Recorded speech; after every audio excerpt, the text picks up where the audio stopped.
Okay, welcome back, everyone, to episode number 5 of the Planeswalker podcast. My name is Jason Florent. I am joined by Danny T-Law and Seth Manfield. And today, we have a very special guest for you, CGB, Covert Go Blue, one of, if not, I think, the biggest Magic the Gathering YouTubers at the moment. I love his videos. I've been watching them for a while.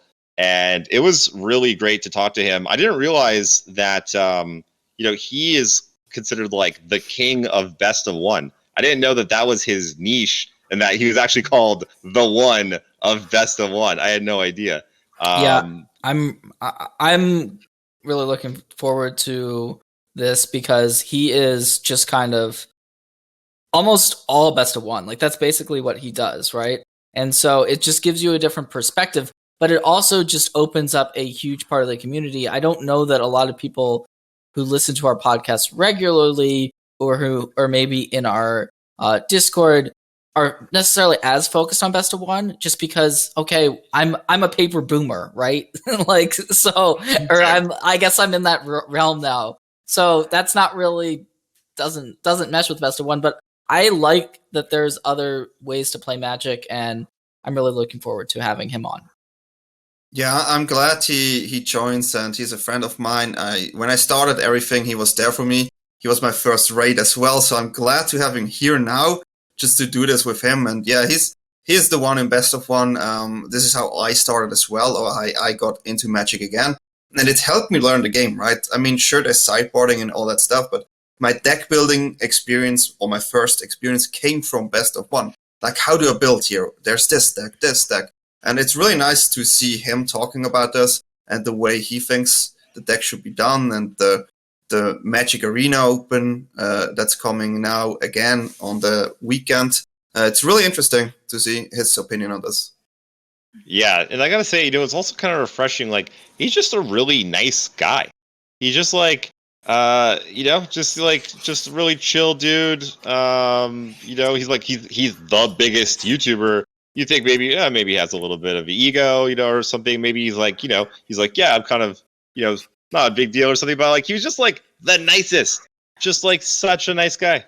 Yeah, he's huge. I mean, he's massive in this YouTube community. I don't think anyone, or at least for me, it's just mind-boggling. And I mean, I'm a little bit, I just hearing the fact that he's been following me for years and I didn't even realize it, like, makes me like him even more, not gonna lie.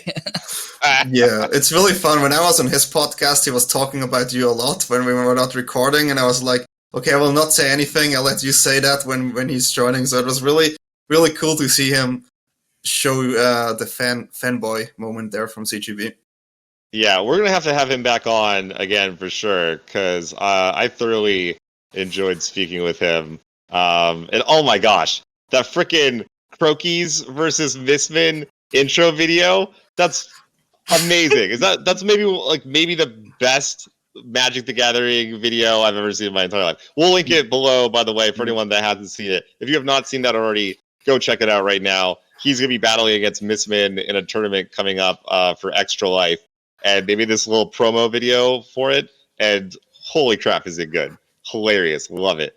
And with that, I hope you guys enjoy our podcast with the one and only CGB. The one. Fun. The one. Okay, guys. CGB, what does it take to be the one in best of one? Oh, God. I have to get used to this, okay? I made a conscious decision about branding, and I'm still having trouble necessarily owning it at all times. And it's especially...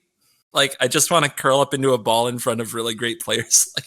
So, it's okay. All right. Sorry. For those of us that don't know, what exactly is this? Why is he Neo? Okay, so I make content. I started making best of one content a long time ago, like with Magic Duels of the Planeswalkers, like a long time ago. So when Arena came out and it was pretty best of one standard focused, that wasn't weird for me. So I just kept making that content. But as the channel grew and I got more attention, I had to answer the question like every day, Why not best of 3? What's wrong? Like, and people, of course, will draw their own conclusions if they don't like your answers. So it's like, oh, it's because you just want to beat up on noobs. It's because you're not good. It's because of this and because of that. I'm like, all right, I'm going to frickin' own it. You know, I'm going to answer the question for them. And now it's like every intro I walk in and I'm like, yeah, I'm the one in best of 1. The only one who can do, you know, the only one fighting out there for the best of 1 gamers, dominating Right. best of 1 with a different deck every day. It's a character choice. And it's awkward as soon as I'm actually confronted by other content creators, but it's very fun to do in front of a crowd, if that makes sense. I love it. Yeah, I really like that. I think there's been such a stigma around best of 1. Like when it was first announced, you know, a couple years ago, oh, best of 1, and I remember the Invitational, which was kind of the big tournament Wizards held that was best of 1, and there was a lot of people complaining, why isn't this best of 3, etc. But that's because best of 3, we've been playing best of 3 all of our lives for people who are just who have been playing forever. That doesn't necessarily mean there's anything wrong with best of 1. I just think there's this, you know, people don't necessarily like change, and it takes a little while to get used to. But now it's like we're getting to this point where we've got these arena opens, and we've got a lot of people gravitating towards best of 1. And we also, I think a lot of newer players like starting with best of 1. They feel like it's, you know, it might not be necessarily easier, but it's just a little bit like I don't have to worry about sideboarding. I can just play my matches. I can get a feel for my deck. I don't like, there's less dynamics, and it's quicker, it's faster. You can get more games in. Yeah, I think that's a good point that Seth has here. Like, many new people start with best of 1, and I remember like over a half year ago when we had our first episode together, we were talking how I learned Magic again, and I started best of 1, went to YouTube, Googled best of 1, found CGB, watched his video. Simple, right? Simple. That's how it went. That's how Full I met circle. him. Like, yeah, full circle. And now he's sitting here. So that's how it went. And I think best of 1 has this own dynamic of building decks as well. As a deck builder, as myself, I really think best of 1 is a really interesting deck building like mechanics or skill you need, because there's so many varieties as in best of 3, and the meta is different. So what do you think is different in best of 1 compared to best of 3 deck building? For deck building, I think that, first of all, there's a few minor points that I think would come up. Most people would jump right into. It's like you need versatile answers. You can't have too many targeted, like very specific for a matchup or very situational cards. You don't know. Another one that I don't think many people realize right away is that you don't know that you're on the play or the draw, and you really want to maximize your chances in every game. So a card that varies greatly in effectiveness on the play or on the draw is probably, it might have to get trimmed in general. A good example of this, 2 cards I was just playing with for today's video, Skyclave Shade and Spare Supplies, which are cards that just on the draw, if you are behind 2 creatures and that's your play for the turn, you're in a lot of trouble, you know, because a lot of best of 1 aggro rules it, which is different in a lot of ways from best of 3 for last year or so. But aggro, everybody wants to come out turn 1, turn 2, turn 3 threats. And if your first play is on turn 3 that affects the board, you're probably going to lose that game. Even if you have a sweep or something like that, the follow-ups will be enough to take you out. So in deck building, you just have to analyze how your curve, like your curve needs to probably be lower. Usually I go through and I trim a couple top end cards right away. Your cards that are only effective on the draw, you need to somehow try to mitigate that. Maybe use more versatile cards, or even cards that look weird. One of my favorite cards for best of 1 is Fae of Wishes. And it's not even because of like Teamer Adventures, right? It's even for one thing, it uses the sideboard in the late game in a way that not many cards can. But I just am often casting a 1/4. So often. Out of like a blue control deck, out of a mid-range deck, even when there's no other adventure synergy, you're just throwing down a 1/4 so that you don't get run over easily. So cards like that become a lot better. So those are some of the deck building things that I would point to right away. I think it's interesting you mentioned how dominant aggro decks are and how prevalent they are in best of one. And I don't know that everyone knows exactly why that is, but if we dig into it, there's a couple reasons I think that there's multiple reasons I feel like aggro decks are so prevalent. One, there's this algorithm that no one really thinks about, right? But it's the hand smoothing algorithm that like we don't know what exactly is going on. We just know that our hands are going to look a bit better than they normally do. We're more likely to have a keepable hand and have the right ratio to lands to spells. So that's going to play a bit better for an aggro deck than a control deck that's like, just kind of spinning its wheels, maybe cycling a land, whatever. Now you just want your good cards as soon as possible. And then you also, aggro decks are just generally better in game ones, right? Like even if you play a best of 3 match, the aggro deck is more likely to win game one than the sideboarded games. Normally the sideboarded cards are geared towards beating the aggro decks, like the, whether it be sweepers, removal, etc. And then, like I was just playing Mardu Knights, for instance, in Standard, and my sideboard basically doesn't even exist. It's like I don't want a sideboard in any game. So my opponent gets to bring in these really powerful cards against me, and I barely get to make improvements if I do at all. So I think that also plays a role in kind of why there's more aggressive decks, and it's just kind of like where I feel like aggressive players lie, right? Like it's been very hard to make a tier, like a top tier aggro deck in some of the constructed formats recently for best of 3, and that's not the case for best of 1. Yeah, so I have a question. If best of 1 is so slanted towards aggro, can you not just then play a deck that's good against aggro and kind of clean up? Oh, yes, you can. I've built a whole YouTube channel on this because I hate aggro. My whole thing is a rivalry against the mono red mages of the world and against the people who just want to come in and smash me. And I try to introduce a wide variety of control decks because I think one of the secrets of best of 1 is that it does have the capacity for a wide meta because of this very heavy slant towards aggro. You can take almost any combination of colors, and I do. I play a different deck every day, and I try to hit every combination of colors within a month. So you can take almost any combination of colors, get a build that is effective against what you're most likely to face, which is right now rogues, but historically mono red's always been around 20+% of that meta. But right now it's rogues. Rogues is like 25% of that meta, which is crazy. It's the first time blue and black have ever been that popular.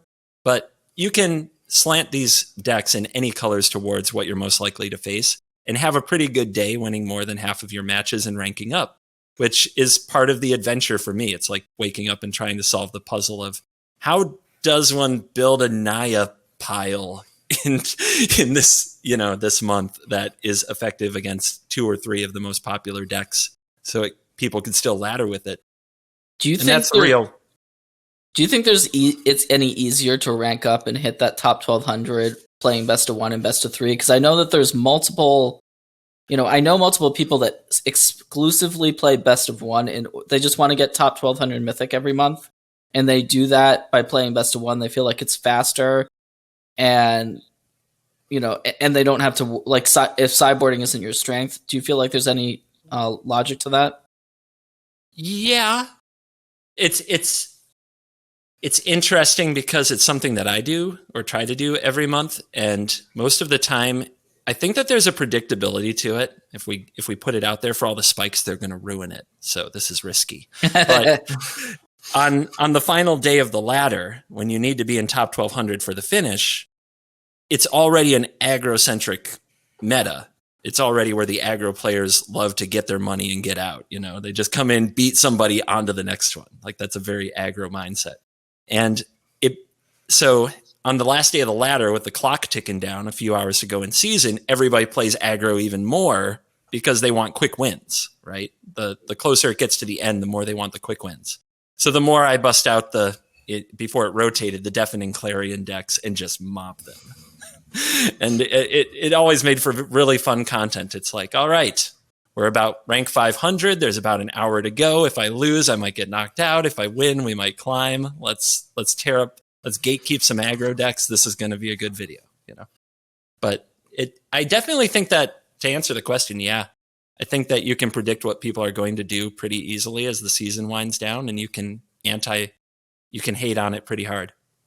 The other category of decks I want to mention also, because we talked about aggro, but I don't necessarily think people think about combo that much. And I have a couple people that I know that have been playing a lot of best of one Neoform and Historic, and that is kind of this deck that is really can combo out really quickly and is another type of strategy that, like, you're not necessarily main decking cards like Grafdigger's Cage or these cards that you might be really afraid of in post-board games. So definitely those types of decks that don't have great sideboards, and combo can also fall into that category as well. Yeah, combo's really best of one strong, to be honest. Like, when there's a strong combo deck, you can go on an absolute tear through best of one. I remember the day after the Kethis combo deck was revealed by the Czech house, I think I went something like 40-1 in best of one. Because nobody was ready for that sucker. It was like the easiest mythic, and I think one of the highest ranks I ever had. So when you qualify, I mean, I see you usually in the top 200 in mythic. You qualify, and then you're going to play the best of 3 tournament yourself, right? Or you go like, should I play it? I don't know.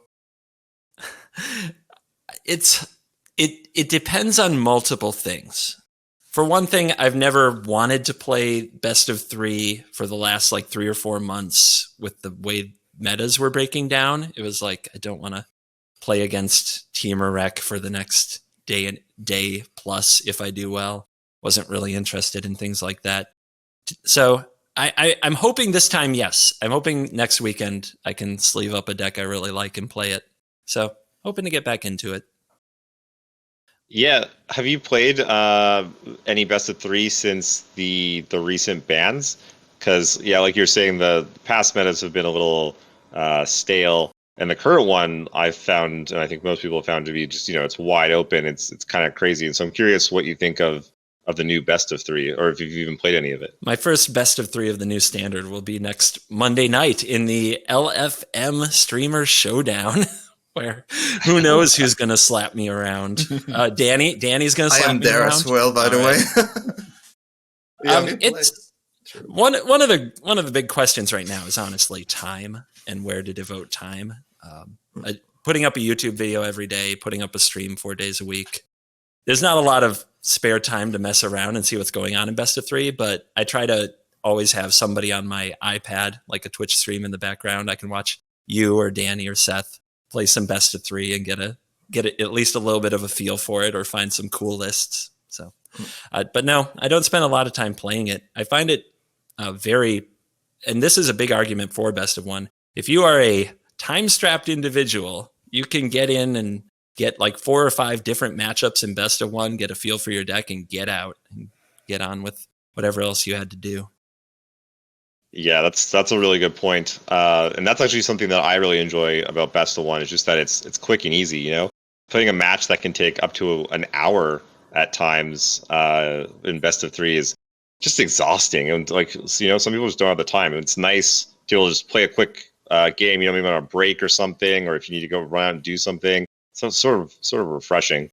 You mentioned, not having a lot of time because you're releasing videos so often. I have a bit of a background in YouTube. I love YouTube. I think it's an amazing platform. So I'm really interested to hear sort of your story and like how you even got into making videos and how it became sort of, your full-time gig. Okay. It goes back a ways. I don't even know how long, 4 or 5 years now. And I had moved to a part of the country where I'm quite a ways away from a game store. I'm away from my competitive scene. I'm away from everybody I knew that played Magic. So I didn't want to play Magic online.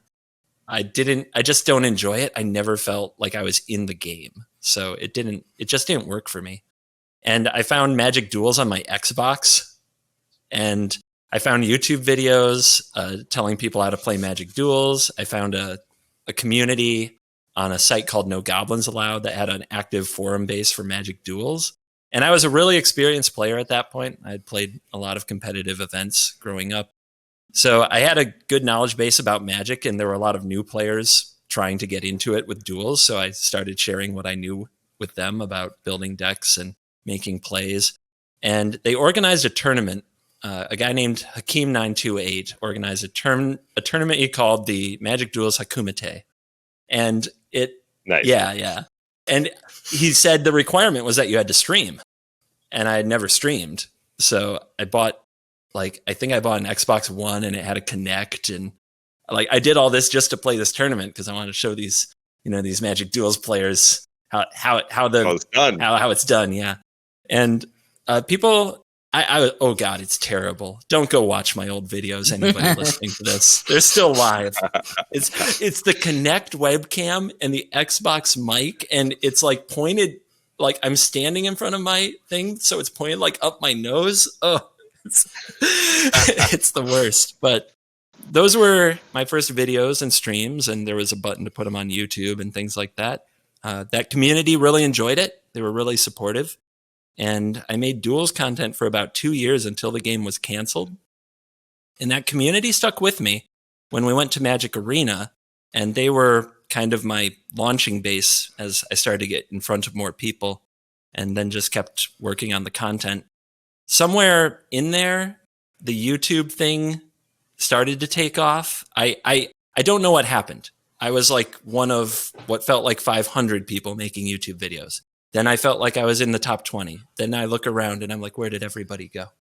And so now the YouTube thing is doing really well. And the streak, as we call it, I've released as today will be 625 videos in a row per day, one per day in a row. So the fans are digging that, and I guess that's the history. That's awesome. Yeah, and that's kind of how it goes on YouTube. For anyone looking to get into, making content in any variety on YouTube, you start, you're going to suck, you're going to make a bunch of bad videos. That's just how it is. It doesn't matter who you are. And you just keep at it and you're passionate about it. Eventually, it just starts to pick up. YouTube algorithms start to get it. You slowly get more and more traction, and it just kind of takes off one day. And you all of a sudden you're like, whoa, how did I get here? And it's amazing. I love YouTube. I think it's so great. You get to build a community around something that you love. For some reason, YouTube is just a lot different than other social media platforms, and that has all this reach that you just don't get off of Facebook or Twitch or anywhere else. And you're just able to meet a lot of different people. And they're able to find your content. And it has this discoverability that is just awesome. And so I push anyone that has a passion about anything, make YouTube videos about it, because you'll be successful and you'll meet a bunch of like-minded people that are enjoying the same thing that you enjoy. So for YouTube and Twitch, this is something I realized doing it myself. They're two completely different worlds. It's not just the medium itself, right? It's just the people itself. It's everyone on Twitch is in that Twitch culture knows KEKW and all those kind of things, right? But then again, when you go on YouTube and someone says something like this, you see in the comment, what does this mean? What is this? No one really knows. And it's really hard, I think, for YouTube in general to get that Twitch audience. But I think you right now managed to get a lot of people from YouTube over to Twitch. And I see people asking questions in your chat all the time, but you, for some reason, managed to get them over. How did you do that? Oh man, how did I do that? The YouTube channel is almost like the gateway for a lot of people to other things about Magic. For one thing, I think that the YouTube audience recognizes the loyalty because I rarely upload content that isn't unique for YouTube. It's designed specifically for YouTube. It's rarely a repurposed stream. Only if I have special guests or a special event do I do something like that. So I've shown them loyalty, and then in exchange, they follow the content. They learn a lot about Magic from me. They're used to my voice. And then when I say that this weekend there is a tournament going on, a Mythic Championship, for example, featuring these awesome players, I'm going to hang out on Twitch and do a watch party. You guys should come check it out. I think they're less intimidated to try to figure out what the hell is going on when they go to Twitch. Because if you go there as a first-time user and you open chat and you want to leave a comment like you do on YouTube, where every comment kind of gets thumbs up and things like that, if they allow you to leave a comment without following or without a cooldown, then it just gets lost, right? Nobody even responds to you. I don't know. There's still rooms like that. I can go into a Twitch chat where people don't know me and I leave a comment and just nobody even talks to me or replies. It's just shouting into the void. It feels very empty. Whereas if they come to my channel and they say they're from YouTube and people are like, oh, hello, hey, I found him through YouTube too. And they ask me questions and I respond, like that kind of stuff can go pretty well. So I think I'm just trying to slowly bring more people in. Like Jason was saying, I don't think people know how big YouTube is. Like it's almost inconceivable. I think it's something like Twitch is like 5% of what YouTube is audience wise, which is insane. I believe I saw that online. I mean, fact check me if you like. That sounds crazy to me, but no, I know I heard that somewhere, like a Devin Nash video or something like that. So YouTube has like 2 billion users, I believe. That's like off the top of my head. So fact check me, but I'm pretty sure it's something like that. Because it's literally it's like Facebook. Just everybody uses YouTube, whereas Twitch is very niche. Mm-hmm. Twitch is very gaming focused. It has its very own demographic. There's not a lot of like parents on Twitch. Like I talk to lots of people, they don't know what Twitch is. Mm-hmm. They've never heard of it. True. All the time I'm telling people that like, oh, hey, I'm streaming on Twitch. And like none of my friends or family have any idea what that even is. But YouTube, everyone knows what YouTube is, right? Everyone's seen a cat video. Yeah. I think that we get tied into our own circles, whatever platform we use, but there are many people, like tens of thousands of people on YouTube that have never engaged with a Magic player on Twitter and have never watched a Magic channel on Twitch. And I am most of what they know about the game at this point, and trying to introduce them to the larger competitive landscape and the community and what's going on, and hopefully have them enjoy it is a part of my mission, because I enjoyed competing in Magic, but I've enjoyed being a fan a lot more, and I've always stayed a fan. I've always watched the pro scene, even when I was very far away from it. My favorite thing to do on a weekend used to be just watching GP coverage when they did that all the time. And I want other people to find that too. So now is a tournament coming up. If we talk about competitive, like end of the month, there's this Arena Open again. And this time it's best of 1 and best of 3. Usually it was best of 1 day 1, and day 2 it was best of 3. Now you can actually decide day 1 if you want to go best of 1 or best of 3. As far as I know, you have to go 4-0 as a best of 3 player. And if you lose 1, you have to rebuy to get another shot. And as a best of 1 player, you can lose 2 games. So from my perspective, this looks like best of 1 is still more attractive. I think the variance is there, but there are so many random player playing, so best of 3 can be tricky. What is your opinion on this? Well, yeah, I think that you make a really good point on this, that best of 1 can be easier if you're a soulless robot. But my advice is, I mean, we're looking if you're looking to optimize, go for it. But you got to know yourself. If you're going to tilt because somebody went 1 drop, 2 drop, 3 drop, and you didn't get to sideboard out your clunky cards and bring in your cheap removal spells, if that's going to make you angry, you should play best of 3. You should play what you know.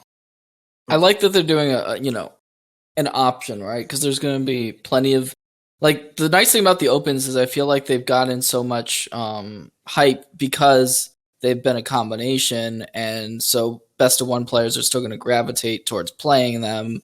For me, I want to play best of 1 because I don't actually get that, on the first day, because I don't get that much time to do it. I think from a value standpoint, yeah, I like the idea of having some amount of losses to give, but at the same time, it evens out, I think, because you could make the argument that it's a little bit higher variance, or a little bit like there's some games that are just not going to be in your control, that you're just going to get, you're just not going to be able to do anything. That's really interesting. I was sort of surprised to hear you say that you would play best of 1, because I mean, I only play best of 3 basically. Best of 1 is I'm the guy that's like, I didn't get to cite out my clunky spells. I'm tilted. I'm that guy. So I want to play best of 3 all the time. Just because, I don't know, I find that best of 1 is a little bit punishing. But again, like CGB is saying, you got to kind of stick to what you know. When I play best of 1, I'm sort of a duck out of water. I don't really understand the format or the meta nearly as well. And then also the hand smoothing thing, I totally forgot about until Seth had brought up. I remember for the last one, I was playing this Winata deck. It was like 4-color Winata. It just felt so absurd what I was doing. I was just like, so I haven't played that much best of 1. So like, if I can't find a deck, sure, I'll play best of 3 because that's what I know. But like, sometimes you just find these decks that are just like, feel absolutely broken in best of 1. And it was just so smooth. It was 30 minutes and it was just done. And I was, it was just, part of it is time consuming. Like if you play 3 long matches and then you lose the 4th match, it's like, all right, that was 3 hours or whatever. Now I'm re-upping again. It's like, that to me feels a lot grindier than, all right, I picked up 2 losses, but it was only 20 minutes. I'll rebuy. I'm going to rebuy. So why not?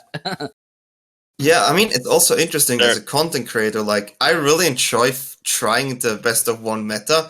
As I remember last time, I think it was with Crookies together, where we were just slamming all the best of 1 decks and see what works and what doesn't work, and checking out on CGB what he is building and referring people to him if they always ask me. It's like, I don't know, check him. It's really interesting. It's really nice as a content creator to just have like this different thing to play, right? Especially if like you play always the same deck.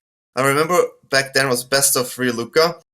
It is a bit sad that I ended up in best of 1 Luca as well. But then again, it was still different, right? It was still a bit different and it felt still okay because there are different enemies and different decks to play against. So it feels different.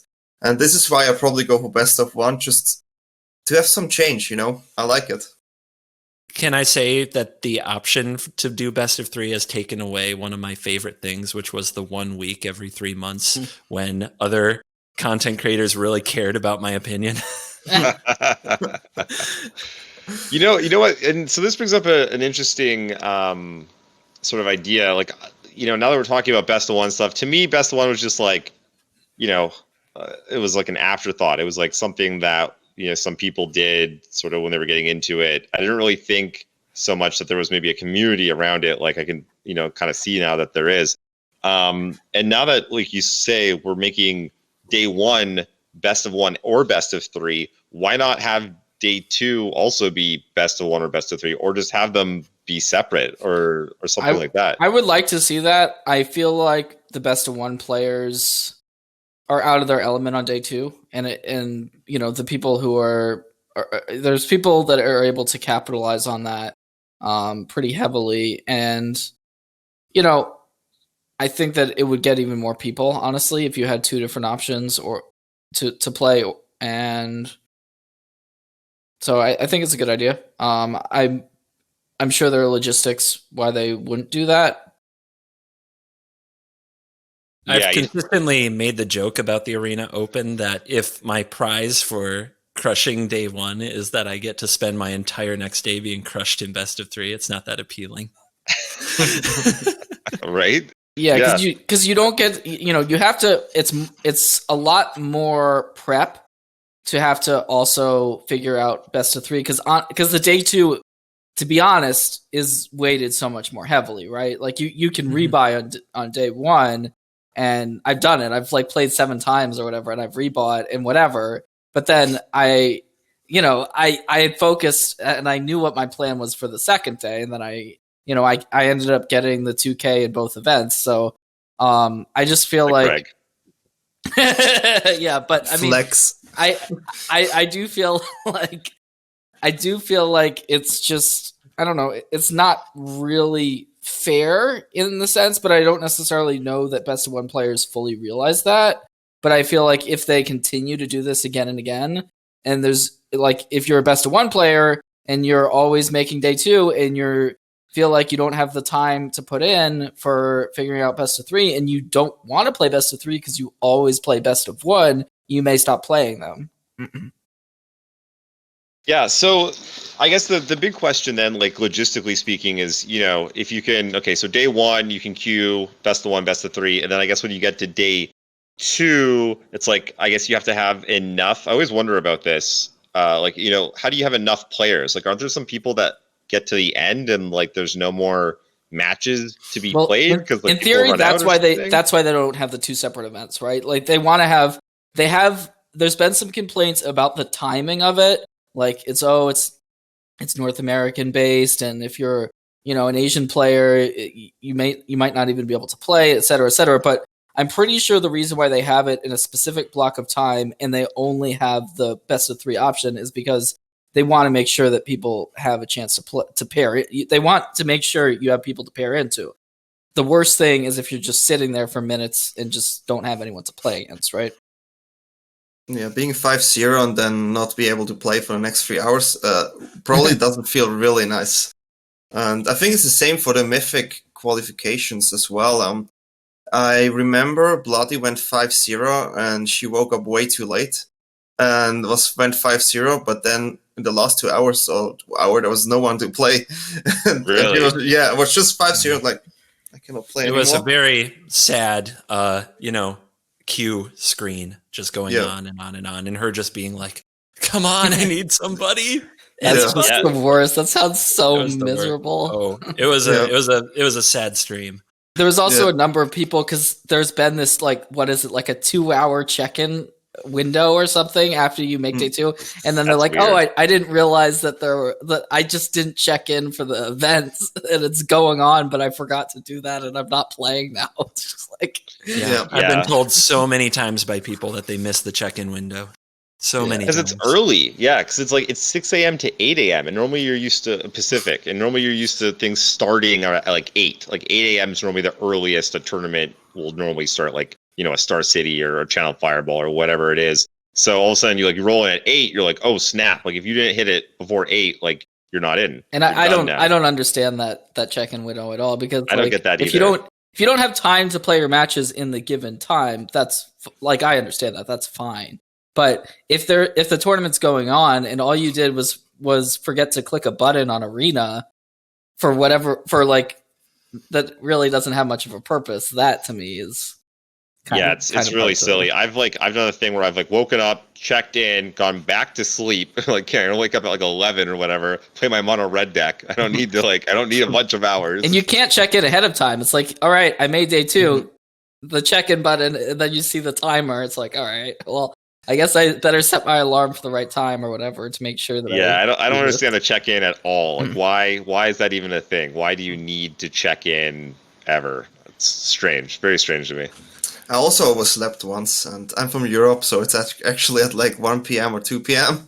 It didn't feel really great. I think I actually woke up, but I didn't realize it. I think I was just like, I will play in the next 2 hours, I think, or something. Went to the computer, see I can't play. Nice. But that was I think that was the Mythic Point Challenge where it happened to me. So I was like, okay, it's not cool. But at that point I realized I cannot try Rivals anymore because of that specific one, right? Because I needed that points to get higher. And I was like, well, that's my bad. There goes my hopes and dreams because of the check-in window. It's really fun.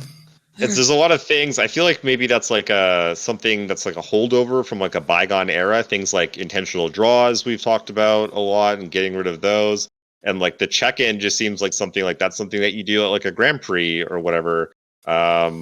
And so, I don't know. Maybe they just need to update with the times to get rid of that.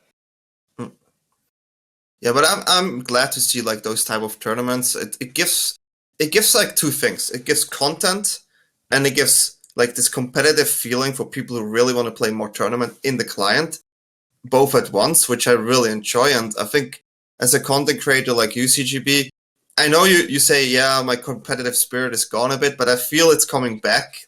I feel it. And what do you think? I think that the character, the one in Best of One, needs to do competition because that the character can take it. The character is more bulletproof than I am.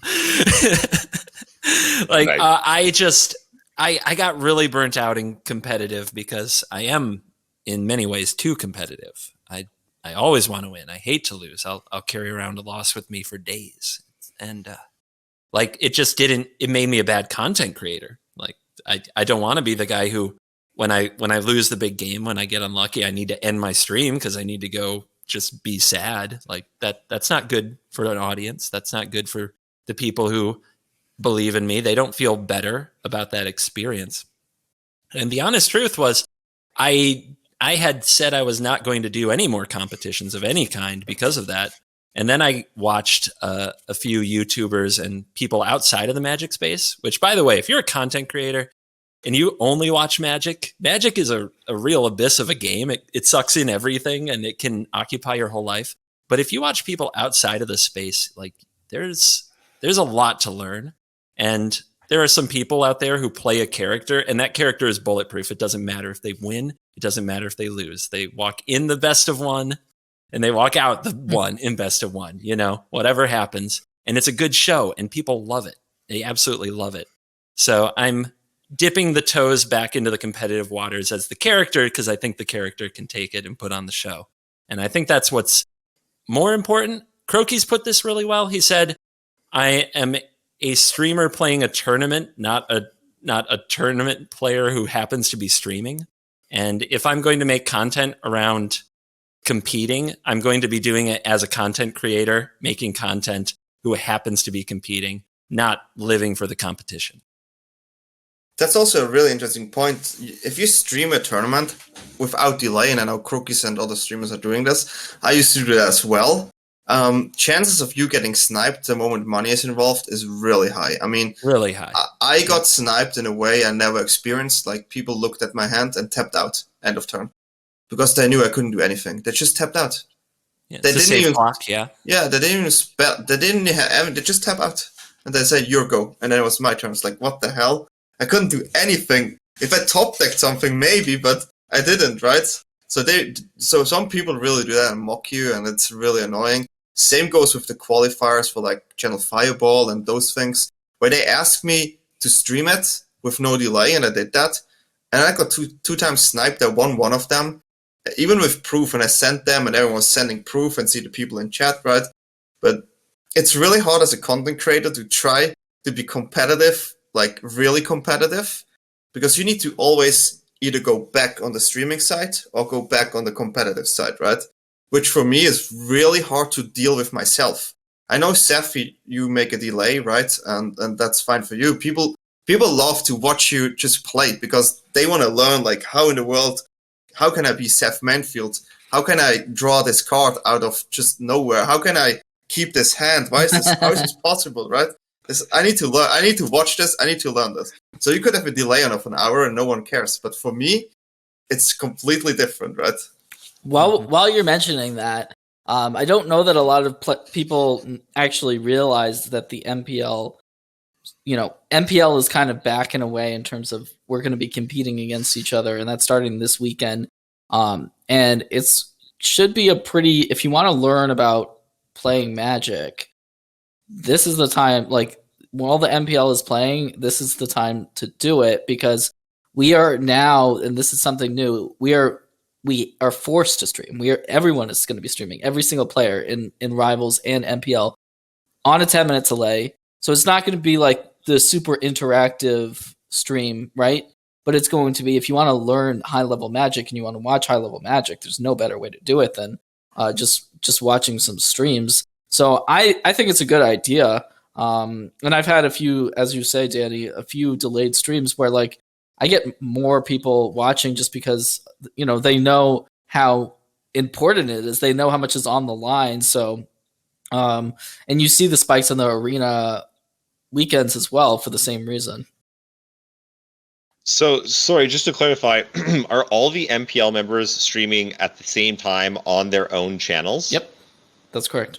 And is there a coverage stream, or is that? I believe there is. I believe so. Yes, I believe there is a coverage stream. And yes, but yeah, it doesn't have to be Twitch, right? Like if someone streams on a different platform, they can stream there. But I feel like most of it is going to be on Twitch. Yeah.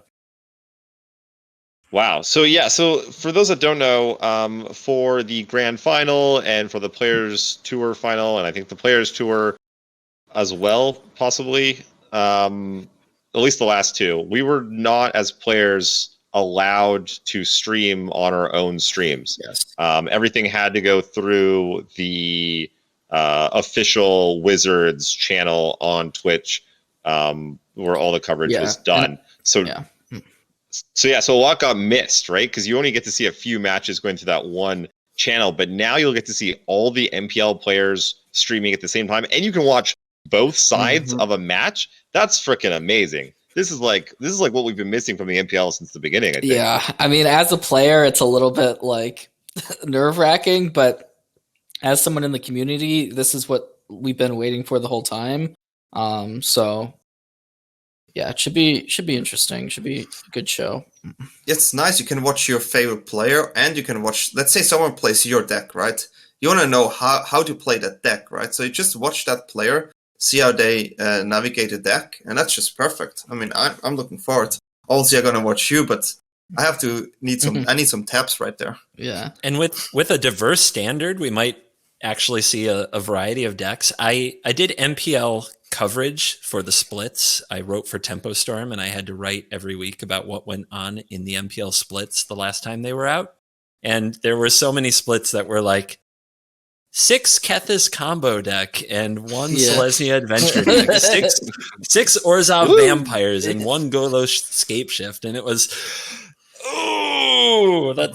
I got to get 1,500 words out of this sucker. All right. Yeah, that was really rough. That's really rough. I feel bad for you for having to do that because it was just 7 people too, and it was so inbred, and it was like you would have multiple people in that little group talking to each other, working together, and some formats are painful, like, you know, just the past one we had. 4-color Omnath. It's like, yeah, come on. But for this one, and you mentioned it, we've got this really cool standard format. I think a lot of people are going to be playing this weekend, whether it be in a qualifier or, you know, what have you. So maybe we should just talk about a little bit about this diverse format, whether it be, you know, best of 1 or best of 3. I know you already mentioned Covert.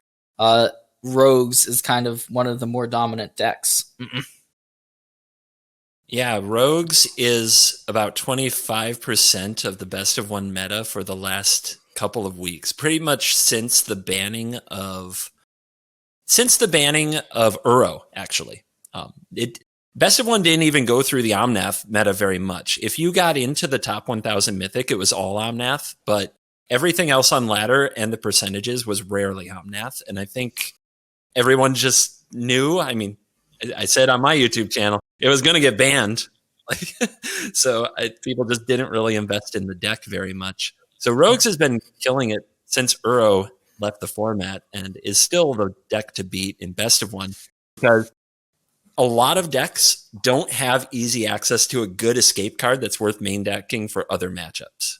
And the Rogues deck, just when it comes out on the play and it hits creature with Drown in the Lock on backup, any 4 or 5 mana sorcery speed spells are just oftentimes too slow, and the game is just over. There's no sideboard pivot. There's no escape cards coming in. You're just on to the next victim, so to speak.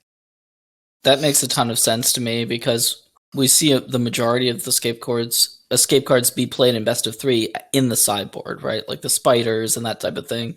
And so if you're main decking a card like that and you're not playing against rogues, then I can see why that would be the case. I mean, optimally, I guess you would be playing as maybe an answer to the red-black Croxa deck, but even that, you know, maybe has some flaws. It dunks on rogues. Mm-hmm. It has a really hard time with Yorion, which is now like various Yorion decks are becoming really popular. So if you're the Croxa player in those matchups, if you don't have a really ideal draw, that engine gets revving, the Sky Noodle starts doing its thing, and away they go, and gets away from you really fast. I mean, you mentioned Yorion. There are really, really many Yorion decks right now. We have the classic Esper, Blue, White, and Orzhov lists, and now we have some Selesnya Yorion lists, Bunt Yorion lists. Maybe there's even one more, I forget. I mean, Jeskai. The chess guy. transmogrified Yeah, chess guy is there's back. actually Luca is back. The French people are playing it again. I saw Depro and Daughters, and that's what I'm gonna test today. I also saw, I think, Mardu Yor. It's just there's so many Yorion lists. Yeah, it's ridiculous, right? You have 7 Yorion lists, and none of them are bad, right? It's like you can definitely say some are maybe better in certain matchup, but it just shows like Yorion is definitely the best thing, or the best unfair thing to do post-ban, since it generates a lot of value. And sure, there's adventure, and you can try do the adventure strategies, but Yorion just feels really strong. So to me, the thing about Yorion is that it's just a really good card, right? Like if it didn't have the companion on it, it would still be played a ton because that's how good it is. So there's decks that are playing 60 cards and just playing 4 Yorions because Yorion is just such a great card. I don't even understand why it was a companion in the first place, to be honest with you.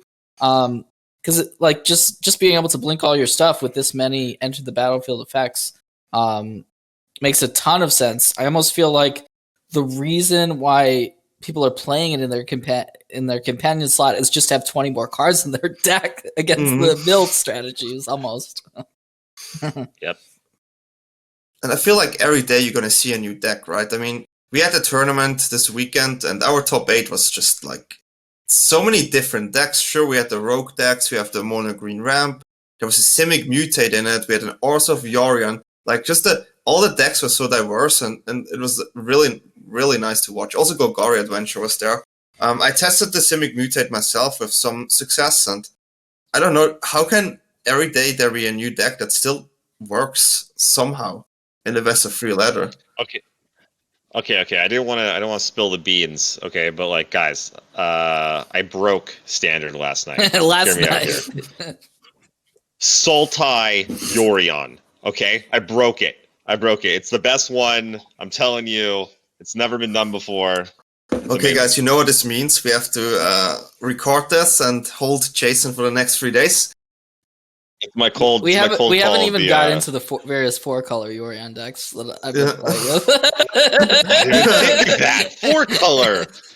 God, amazing. Okay, real talk though. Outside of Yorion, I also think Yorion's the best. By the way, I'm on Esper Yorion for this weekend. For both the Red Bull and the championship in qualifier. I think the deck's amazing. Outside of that, though, I'm curious also, the food decks have been kind of a bit of an answer to rogues, and they're also okay against the Yorion decks. Is there much mono green or otherwise green food decks in best of 1? I did show off that best of 1 food Wicked Wolf Troll King deck, but I still haven't seen much of it on ladder. I think I've only played against it once in the last few days on ladder. So if it's in like platinum and diamond, I might not be seeing it.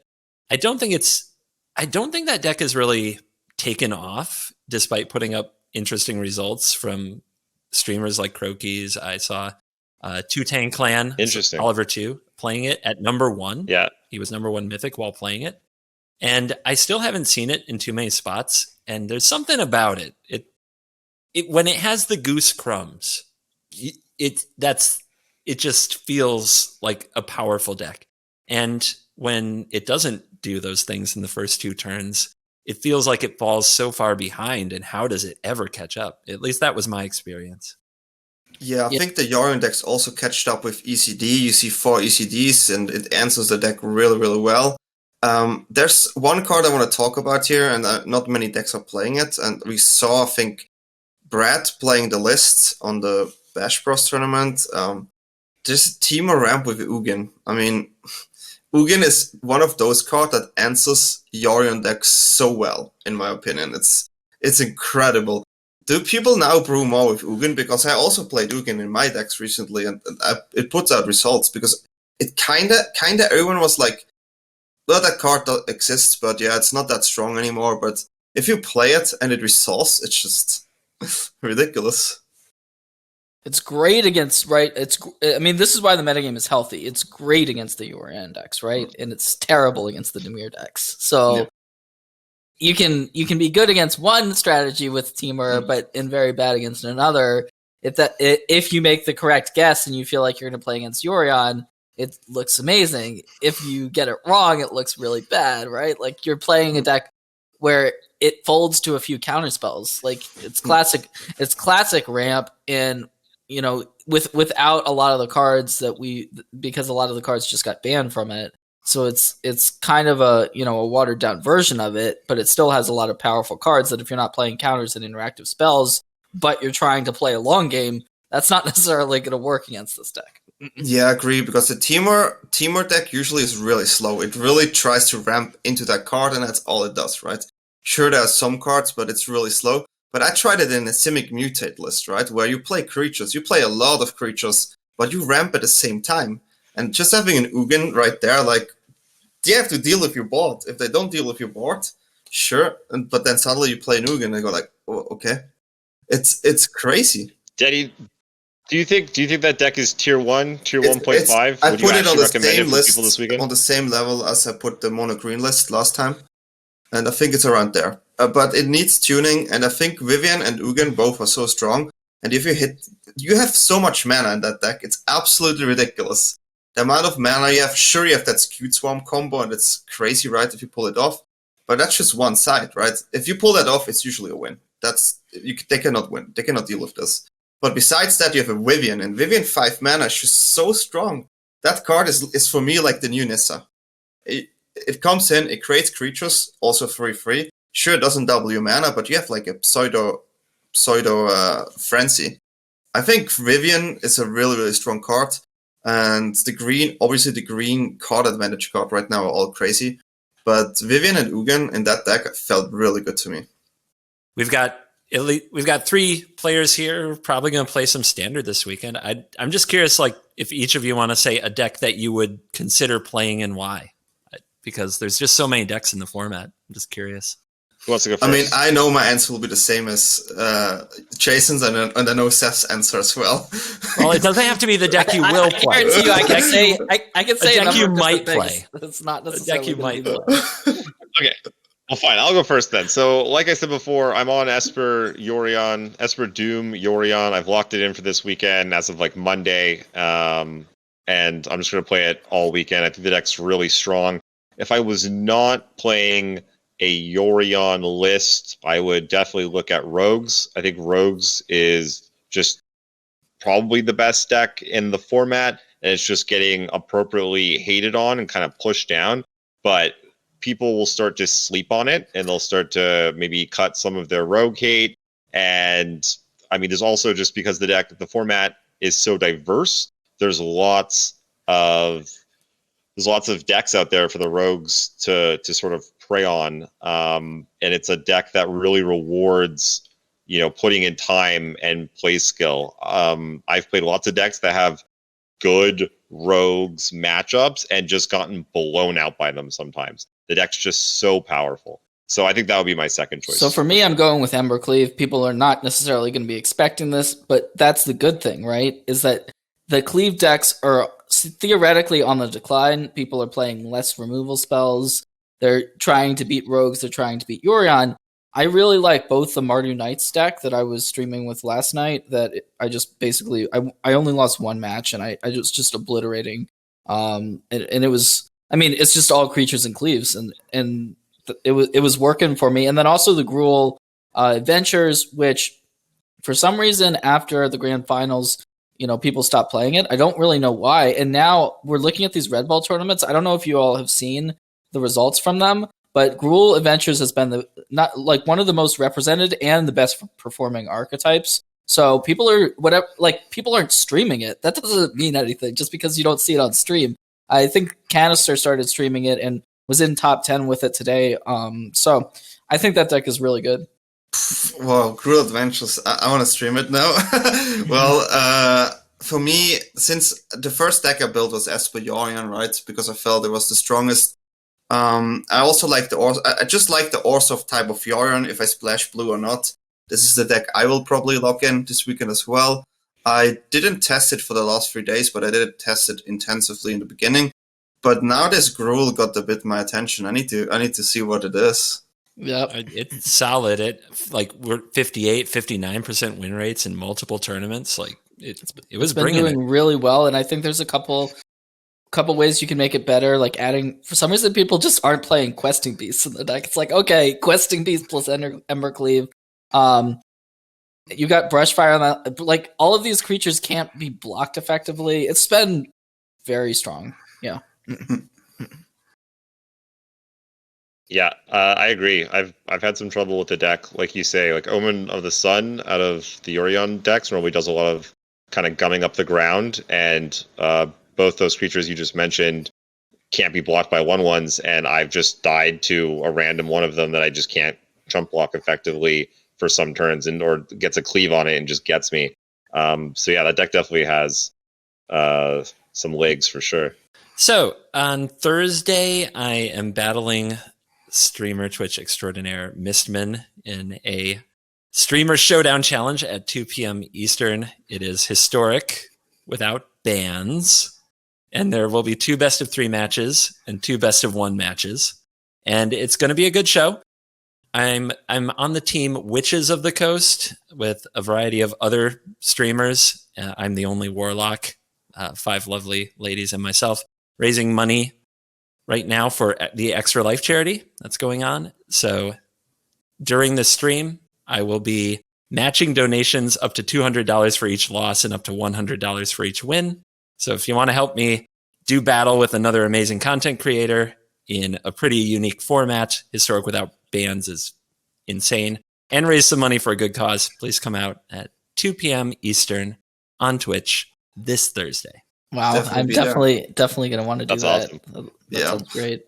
You guys should definitely watch the intro trailer, which is on CGB's channel. I watched it on my stream yesterday, and people loved it.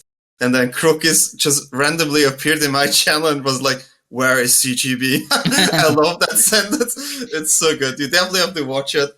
It's on point, and I'm pretty sure maybe we'll link it down in the description below. It's lovely.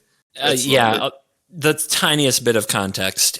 It's the Mistman Crokies story is very much exclusive to Twitch, and I'm trying to introduce it to the YouTube audience, which, like I said before, just doesn't interact always in all those spaces. So it's a little history catch-up video, the CGB versus Mistman hype trailer of the origin story, which involves Crokies quite a bit. So it's fun. It's good humored ribbing. That's awesome. I haven't seen it yet. I'm going to go watch it like right after this. I think I have it still open. I'm going to send it out. I'm going to show it to you. Nice. Yeah, send it to me. Okay, well, I guess that's all for us today. CGB, thank you so much for being on the cast. Longtime fan. It was great talking to you. I'm really looking forward to seeing all your content coming out. Thank you. In the near I'm future. a really big fan of you guys, and Jason, Danny, love both of your streams. I do want to say quickly to Seth, somebody I've been watching for over a decade, thank you for what you do, competing in this game consistently and like sharing the desire for it and your competitive spirit. Like I've been a fan for a long time. I watched you win the world championship, and it's kind of an honor to be here with you today. Wow, I really appreciate that. I could say the same right back, because I've been 2 years ago, I didn't even know like people were making videos on YouTube or Twitch. That's how bad it was. So like I'm now coming back and realizing how big the Magic community is, and so to hear people, to hear that from you means a lot. Appreciate that. All right, so we are now wrapping up the cast. Thank you to Covert Go Blue, and so we want to just thank everyone who came out and supported, and whether it was watching or playing or what have you in our Planeswalker Pod tournament. We were all 3, of course, casting it on my Twitch channel. Really special experience. I think none of us had really done anything quite like that before. So for me, it was like, I was just really happy to see how much enthusiasm everyone had and played in such high level Magic. I was kind of taken aback by how good some of our patrons are, and so thank you to everyone, especially our team tier, but anyone who has supported us. And yeah, we are gonna be doing another tournament again. That's a week and a half away or something, so it's not that far away. We're not going to be reading out every single name of everyone who played, but we are going to talk about specifically the top 8, and congratulations to them. Yeah, it was an amazing tournament. It was so fun to cast this aside. You guys Jason did so much work, and I think me and Seth, we really complemented each other really well in casting this tournament. So we go to the top 8, and also want to say the field was really diverse here. Amazing to see this in the top 8. And first of all, congratulations to the winner, JT, with Mono Green Ramp. Well done. It was really cool to see a Mono Green Ramp in the tournament and actually winning it, right? That's Yep. Congratulations. All done. Then we have Antarctica, aka Carlo Maturco, with Demir Rogues. Second place, really well played. Sure, not the best draws in the final, but amazingly played. Then we have also Matt Salaryman on third place with also a Demir Rogue matchup. Love the tweet you made there about that, and support us with Twitter as well. Well done. Samuel Vinia with Golgari Adventure. Our Golgari Adventure pick that came into the top 8 here on place 4. Really cool.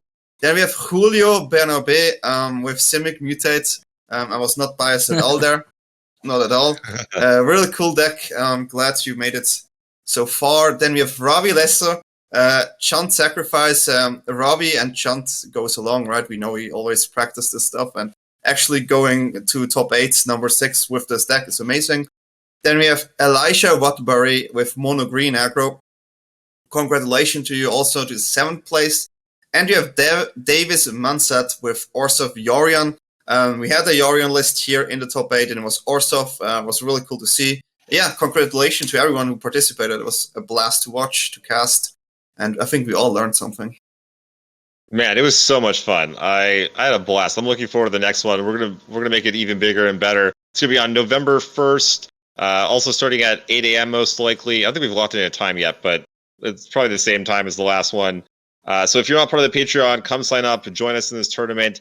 We do these tournaments not only just to give cash prizes to our Patreon because you guys are awesome, but also as a means of testing to prepare for any other upcoming tournaments or to help you guys climb the ladder. So hopefully we'll see you guys over there again on November 1st. And that's it for us today. Hope you guys stay safe. We'll see you next week. Awkward sign off in 3, 2, 1. Bye.